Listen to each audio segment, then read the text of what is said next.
calme. Parisiens, parisiennes, du jour bonjour, du soir bonsoir, de l'après-midi bon après-midi, tout dépend à quelle heure vous regardez cette vidéo, bien sûr. Alors oui, on gagne. 4-3. En plus, les buteurs, ce sont exactement les mêmes que contre Maccabi mardi dernier. Solaire, qui égalise. Ouais, parce qu'on se fait ouvrir le score par les Troyens.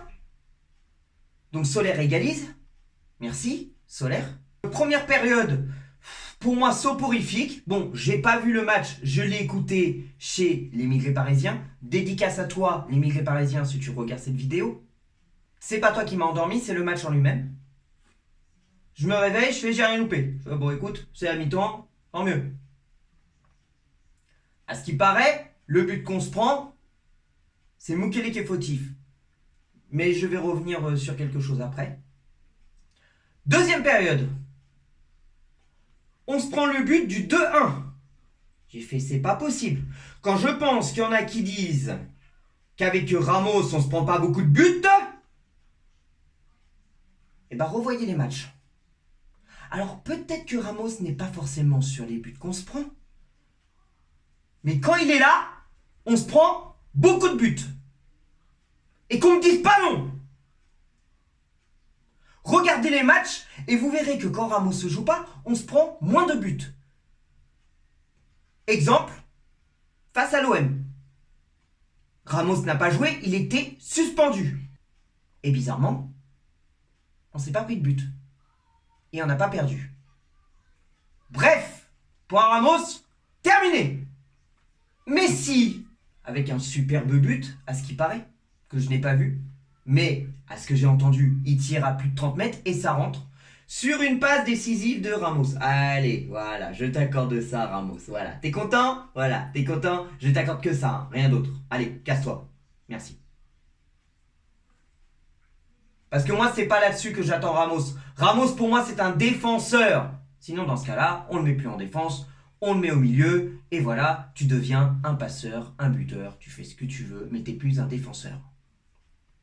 D'ailleurs, pour moi, t'es plus un défenseur depuis que t'es arrivé à Paris. Je suis dur avec Ramos, je m'en fous, je dis ce que je veux, je dis ce que je pense, parce que ce que je pense, c'est ce que je vois et je constate. Bref, Ramos, j'ai dit c'est terminé, hop, terminé, le point Ramos. Cette fois, bel et bien terminé. Donc Messi qui revient à 2-2, merci. Mais c'est énervant parce que c'est toujours sur les mêmes qu'on doit compter. Alors qu'il y avait une époque où on n'avait pas besoin. Mais bon voilà, c'est fait. Et puis après, Neymar qui met le troisième but. Voilà, bon bah c'est bien. C'est bien. Voilà, Neymar. 3-2. Ok. Je fais tant mieux. On gagne, tant mieux. Et penalty pour nous. Mbappé qui prend ses responsabilités, vu que c'est lui qui tire les premiers penaltys, il le met. Voilà, penalty, 4-2. Oh, c'est bien, on est content. 4-2, on se dit c'est bien. Verratti qui tente des frappes de loin, putain ça fait plaisir, ça fait du bien, il était temps. Il était temps, hein, Verratti, que tu tires de loin. Tente le plus souvent possible, c'est ce qu'on veut. Et puis, bah ça suffit pas, hein. On se prend le troisième but. Voilà. C'est pas possible qu'au parc, on se prend autant de buts. Putain, heureusement qu'on se prend pas de buts face à l'OM. Oh, mais là, c'est chiant.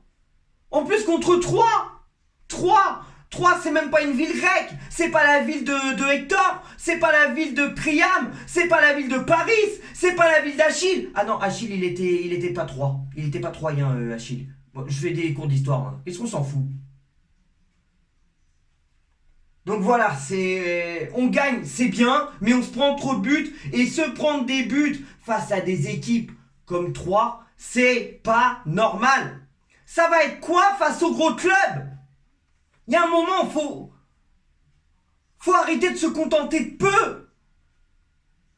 Oui, on gagne. Oui, devant c'est bien. Mais on revient exactement à ce que j'ai dit une fois. Je sais plus où est-ce que je l'ai dit. Si, j'ai dû le dire une fois à mon live TikTok. Et je sais pas si je l'ai dit une fois sur une de mes vidéos YouTube. Vous pouvez vérifier. Peut-être que je me trompe, peut-être que j'ai... Hein, 1, 2, 3, je recommence. Peut-être que je l'ai déjà dit. Mais c'est bien beau d'avoir une bonne attaque. C'est bien beau. Mais si derrière ça suit pas.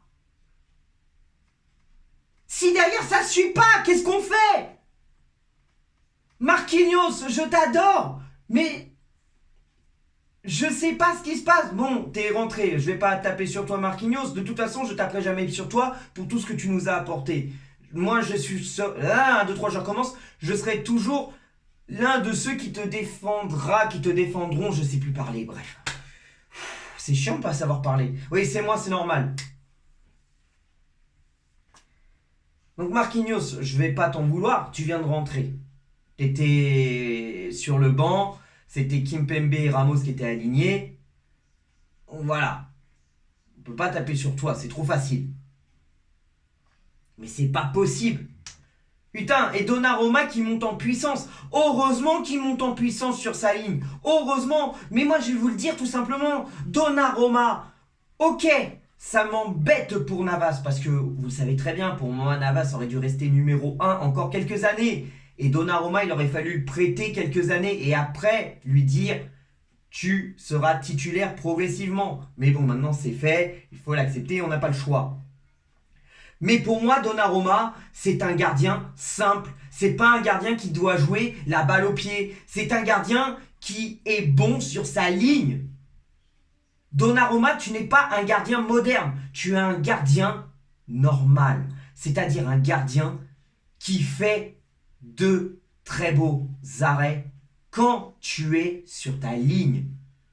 Quand tu sors de ta ligne, tu fais que des conneries. Quand tu as le ballon au pied, tu fais que des conneries. Mais quand tu restes sur ta ligne, mais tu es parfait. Donc, si tu veux continuer et si tu veux être l'avenir du Paris Saint-Germain, continue sur cette lancée et arrête de vouloir jouer la balle au pied. Arrête de vouloir sortir de ta ligne. Reste sur ta ligne, point. T'es un gardien qui est comme ça. C'est tout. Je vais pas m'éterniser plus longtemps.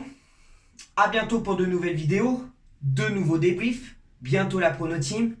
Bientôt les 1 an de la Prono Team. Et oui, ça va faire 1 an que la Prono Team a été lancée. Par moi, bien évidemment. Ça fait un peu le mec prétentieux, hein. Mais bon, je suis fier de cette Prono Team parce que je reçois que des bons retours. Je vous prévois quelque chose d'exceptionnel pour les 1 an de la Prono Team. Soyez présents, soyez au rendez-vous. Ceux et celles qui ne sont pas encore abonnés, c'est le moment de le faire. Abonnez-vous, activez la cloche. Un pouce bleu ne mange pas de pain. Commentez, likez, c'est bon pour le référencement. Et ça me permet de faire grandir la chaîne de plus en plus. Surtout que là, je suis vraiment pas loin des 500 abonnés. J'ai regardé depuis peu les analytiques. J'ai vu qu'il y a beaucoup de personnes qui ne sont pas abonnées à moi, qui ont regardé mes vidéos short. Pour ceux et celles qui ne sont pas encore abonnés, faites-le, ça ne coûte rien. Vous aimez le contenu, vous vous abonnez. C'est tout. Eh ben, écoutez, que dire de plus? À bientôt. Et que l'amour du maillot reste avec vous, mes Parisiens, Parisiennes. Et 1, 2, 3, ici c'est Paris malgré tout.